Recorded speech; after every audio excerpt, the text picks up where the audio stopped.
presidente dos Estados Unidos, Donald Trump, ameaçou retomar os ataques contra o Irã, mas Teherã já rebateu. O presidente iraniano disse que essas ameaças não são um sinal de força, mas de desespero. Quem vai nos ajudar a entender as entrelinhas dessa retórica é Fernanda Manhota, nossa analista de internacional. Muito bem-vinda, Manhota. Como é que a gente pode avaliar esta declaração do presidente iraniano? Oi, Yuri, boa tarde a você, a todos que nos acompanham aqui no 360. Yuri, eu vou aproveitar que estou aqui no Rio de Janeiro e vou usar uma expressão que é muito típica do mundo de quem acompanha a estratégia militar, que é aquela ideia de que tudo vale sob a névoa da guerra, né? No final das contas, esse é um típico exemplo em que a gente verifica como se constroem as disputas de narrativas. Cada uma das declarações que têm sido feitas hoje, tanto do lado americano quanto do lado iraniano, tem a ver, tem conexão com a tentativa de enquadrar a realidade de acordo com a própria conveniência. O presidente iraniano, quando diz algo desse tipo, no final das contas está tentando projetar uma ideia de resiliência, transmitir a imagem de que o Irã resistiu, inclusive diante da pressão militar americana mais recente, e que, portanto, caberia a quem interpreta esse conflito olhar para o Irã como um país que não só ganhou tempo, mas conseguiu dobrar o custo da guerra, sobretudo com o que aconteceu em matéria econômica pelo Estreito de Hormuz.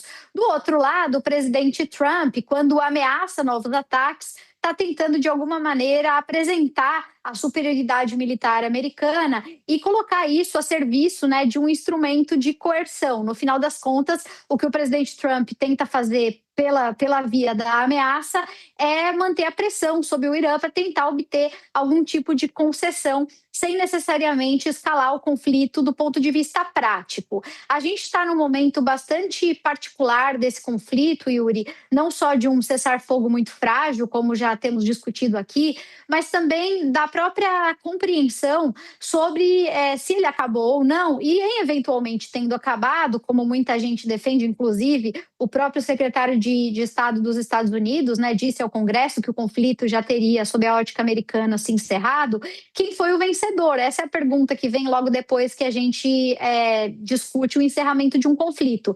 E para saber quem é que ganhou um conflito, quem é que ganhou uma disputa, a gente precisa remontar quais eram os objetivos prioritários daqueles que estiveram debatendo, daqueles que estiveram lutando de um lado e de outro. E veja só que curioso no caso desse conflito. Se ele for declarado encerrado hoje, para além do que venha a ser negociado em matéria de enriquecimento de urânio ou de um eventual acordo nuclear, basicamente o que a gente vai ver é uma disputa em torno desse enquadramento. O lado americano vai dizer que os objetivos eram militares, que eles tinham a ver com retardar o enriquecimento de urânio e o programa nuclear do Irã, que tinha a ver com reduzir a capacidade do programa balístico de mísseis do Irã e que tinha a ver também com a fragilidade, né, buscar a fragilidade, fragilizar, sobretudo, as forças navais do Irã. Sob esse ponto de vista, a gente poderia então assumir que, em encerrado o conflito, os Estados Unidos poderiam se declarar vencedores, já que os objetivos militares teriam sido atingidos.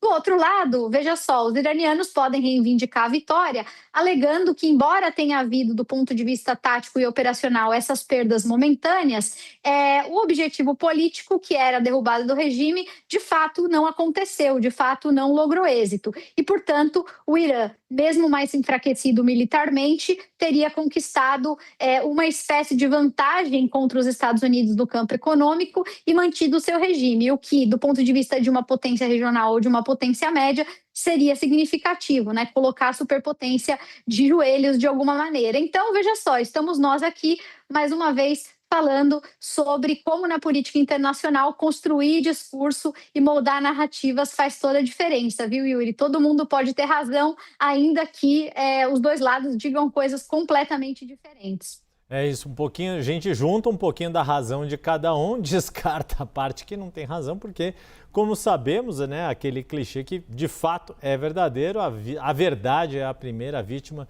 de toda a guerra, de todo o conflito militar. Fernanda Manhota, muito obrigado mais uma vez, uma boa estada aí no Rio de Janeiro.